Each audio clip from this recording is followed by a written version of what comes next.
police are defending their investigation into a triple axe murder. Dixie Lloyd and Stephen Ortiz were killed with a pickaxe in their El Rancho home in June of 2011. Police arrested Nicholas Ortiz, a family friend, last week. They say he did it to steal cash out of their safe and marijuana. 2 days after the murders, a friend told police that Ortiz admitted to a killing in El Rancho, and a year later, his girlfriend called police and told them everything. We asked state police why it took nearly 4 years to make an arrest, and they told us they received critical pieces to the case just recently. They would not elaborate. An Albuquerque photographer says a man broke into her shop and stole the work she spent a decade creating, along with the memories that went with it. But now the man she says did it is on the streets and she's livid. News 13's Liz Mitri tells us why that photographer says the justice system let her down. Weddings. Now I want you to turn, face me a little bit more. Family photos. Sandra Lane has been capturing people's most special moments for years, but it took just one night for them to disappear. There was nothing else left in this room because they took the lights and everything. News 13 came to Eyecatcher Photography on Lomas near San Mateo just after the burglary 2 years ago. Expensive equipment and priceless photos backed up on multiple computers, hard drives, and discs for safekeeping, all gone. We lost weddings, we lost portraits, and I lost 10 years of scenic photography. This is all that's been recovered since the burglary 2 years ago. A lens, a camera, and a flash that someone tried to sell at a local pawn shop. I'm still hopeful that there will be justice served. Police arrested 46-year-old David Berman last month after his DNA matched blood found in the studio. Court records show he's been in trouble a lot before. 4 convictions for stealing and 2 separate trials set for next month for burglary. But he's not going to trial for the burglary here. The grand jury would not indict him because my place of business was a public place and he could have been in here and dropped the blood while he was in here on business. Lane says that's ridiculous. How many people come into a photography shop dripping blood to have their picture taken? So I was really very upset. We tried to reach Berman at the address listed in court records. He no longer lives there. Meanwhile, Lane is left in shock. They caught the guy and now they've let him go. Liz Mitri, KRQE News 13. Police also checked inside for fingerprints in this case, but have not been able to find a match for them. Lane doesn't expect to get her stolen pictures back, but she says insurance allowed her to replace her stolen camera equipment. A young man who was run over during a stunt with a skateboard remains in critical condition, and the driver facing possible reckless driving charges. The incident happened Monday near 5 Points Road when the young men were skitching. Bernalillo County Sheriff's deputies say one teen was being towed by the vehicle while 20-year-old Luis Delgadillo was on his skateboard holding onto the door. He fell off and was run over. The police report reveals that the driver, 19-year-old Edgar Mea, admitted to smoking pot just a few hours before the incident. Albuquerque police say they're still looking for leads in one man's murder. It happened Wednesday night on Cloudy Street near Unser and Ladera. Eyewitnesses say they heard gunfire. When officers arrived, they found 32-year-old Raymond Gutierrez dead inside his car. He had been shot several times. If you have any information, call APD. What do you think needs to change downtown?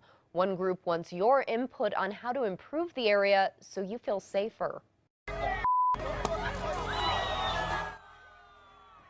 The Downtown Action Team sent out a survey after this video surfaced of a fight outside the El Rey on Central on Valentine's Day. They want to know if you think the city should put together a task force to deal with the downtown nightlife issues. You can find a link to the survey at krqe.com. There's a push to give students from wealthier homes less money from the lottery scholarship. Under Democratic Senate Majority Leader Michael Sanchez's bill, students from homes with a net household income of more than $75,000 would not be guaranteed full tuition when the lottery scholarship fund is short. The struggling fund has been paying out more than it's taking in, and for the first time this semester, it is not paying 100% for students who get it. A multi-billion-dollar budget spending plan for the next fiscal year has been approved by state lawmakers. The House Appropriations and Finance Committee voted yesterday to move the $6.2 billion plan to the full House. It includes pay raises for new teachers and state police officers. The bill also boosts spending for schools, CYFD, and tourism. The House is expected to look at it on Monday. A food truck program in Albuquerque is expanding. After 1 year with only one truck, CNM and the Street Food Institute now have 3. They showed off the 2 new trucks at the Roundhouse in Santa Fe yesterday. They're not only working food trucks, they also serve as classrooms on wheels for CNM's culinary arts program. They were paid for through a grant from Bernalillo County. The program also teaches students small business skills. The program offers healthy food at a reasonable price, using as much locally produced ingredients as possible. A short film written by a New Mexico State University student will be shown at a prestigious film festival next month, qualifying it for an Academy Award. Daddy, what you doing? Just working, sweetheart. Why you working? So I can get paid. Mary Grace Hill wrote Princess, a story about a father who watches his daughter grow up into a brave young woman who joins the military. The 7-minute film was chosen to be part of the 39th annual Cleveland International Film Festival. That makes it eligible for the Academy Award Live Action Short category. The Albuquerque Police Union is suing the city because of a newly formed board meant to keep officers in check. The city council passed a bill last year establishing a 9-person board to look into citizen complaints against police. But the union says parts of that bill violate their contract, including giving members the ability to subpoena or request information from an officer's internal affairs file. They want a judge to declare sections of the ordinance invalid. Tent City in the Borellis neighborhood is all clear this morning. Yesterday was eviction day for the homeless campers who were living on the private lot. They were served notices on Sunday. APD cars were seen nearby, but there weren't any problems. Many campers were given vouchers to stay at motels. We talked to one neighbor about them leaving. I'm one paycheck away from being homeless myself. You know, a lot of us are. I mean, if we were to lose our jobs and whatnot, I mean, you know, it would be hard for us, and you know, we could end up there. You know, so I don't want to, you know, kick them off the streets or whatnot, or you know, kick them out of a certain area. But the campers moved there after the city evicted them from First and Iron. A local organization is giving the homeless a helping hand by making sure their bikes are safe. The Duke City Wheelmen have been inflating tires and installing new brakes for homeless people. They also provide free bike inspections. The volunteers donate parts and their expertise. Yesterday, they even gave a man a refurbished bike. We've got one guy coming in a little bit that's been visiting with us for about 2 years, and his bike is just beyond repair. And so I got some donated parts and a bicycle together, and I've got a new bike, a replacement bike for him today. So it's going to be a happy day for him, hope. The group offers the free inspection every month at The Rock on 2nd Street. A pregnant New Mexico woman says she was tased by police not once but twice, and the second time the officer admitted it was an accident. News 13's Tina Jensen has her story. I can't even describe the feeling. It was horrible. Felice Gonzalez says she was about 4 weeks pregnant when Las Cruces police responded to a fight between her husband and a neighbor. According to the police report, the officer told her husband to put his hands up, but he didn't listen and was tased. The report says Gonzalez got closer and the officer feared she was going to get violent, so he tased her too, and she fell to the ground. Video from a neighbor reportedly captured part of the incident. Stop talking and keep your hands up! I'll tase you again. The officer tried to tase her husband again, but it hit her instead. The pregnant woman now tased twice. I remember, stop it, I'm trying to, yell at him, stop it, and he just kept tasing me, and I'm like, why are you doing this to me? All I hear is her screaming, and I say, stop shocking my wife, why are you doing this? And I don't know what the cause of it was. In the police report, Officer David Ramirez says, while I was attempting to tase him, I also did inadvertently send another cycle through to Ms. Gonzalez. He said it was an unintentional cycle, but due to the layout of the taser. Our sister station KFOX reports the two were arrested for assault on a police officer.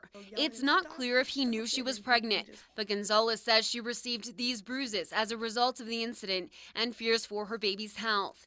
The couple says so far, doctors say everything seems normal, a prognosis they hope continues.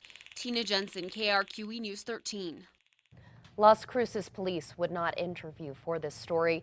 They also would not tell us if there will be an investigation into the officer's use of his taser. Some U.S. Border Patrol agents on the New Mexico border are now wearing lapel cameras. It's part of a 3-month test program that started in January. Agents are wearing them on a voluntary basis. One test site includes the Border Patrol station in Santa Teresa. This move comes after U.S. Customs and Border Protection has come under fire for use of force problems. After the test period, the department will decide whether to use them permanently. A former Espanola city councilor cleared of pistol whipping a man and shooting at him may have charges against him refiled. Last summer, Eric Radosevich and 2 others got into an argument with a man over a woman at a Pewaukee gas station. Then he allegedly followed the couple to a restaurant. Radosevich allegedly assaulted the man and fired several shots at his pickup. No one was hit. The DA dismissed the case last month, but now say the case could be refiled and presented to a grand jury. A former volleyball coach has pleaded guilty to felony rape charges for having sex with a female student. Police arrested 29-year-old Allison Draper of Melrose last year. The district attorney says she hopes Draper will get 3 years in prison when she's sentenced. The victim's attorney says she and her family are planning to sue the school district. A blow to the governor's latest push to hold 3rd graders who don't read well enough back. The Senate has killed a softer version of a bill to end what some people call social promotion. A tougher version dealing with this issue has already passed the House, but in a committee Thursday night, a senator's proposal for a compromise died, a telling sign the Senate could be done with this bill.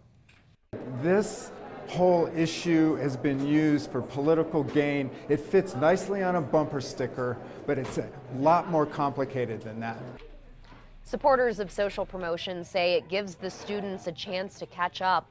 Opponents say holding kids back should be based on teachers' assessments, not test scores.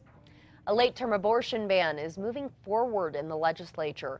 A House Regulatory and Public Affairs Committee voted 4-3 to support the ban, with Republicans in the majority. The vote came after a 5-hour hearing to prohibit abortions after 5 months if the doctor determines the fetus is viable. The ban proposal now moves to the Judiciary Committee. At least 3 people have been hurt in a disturbance at an immigrant detention center in Texas. Reports say inmates at the center started 3 fires after refusing to do chores or eat breakfast. The inmates are reportedly upset over the quality of medical care at the facility.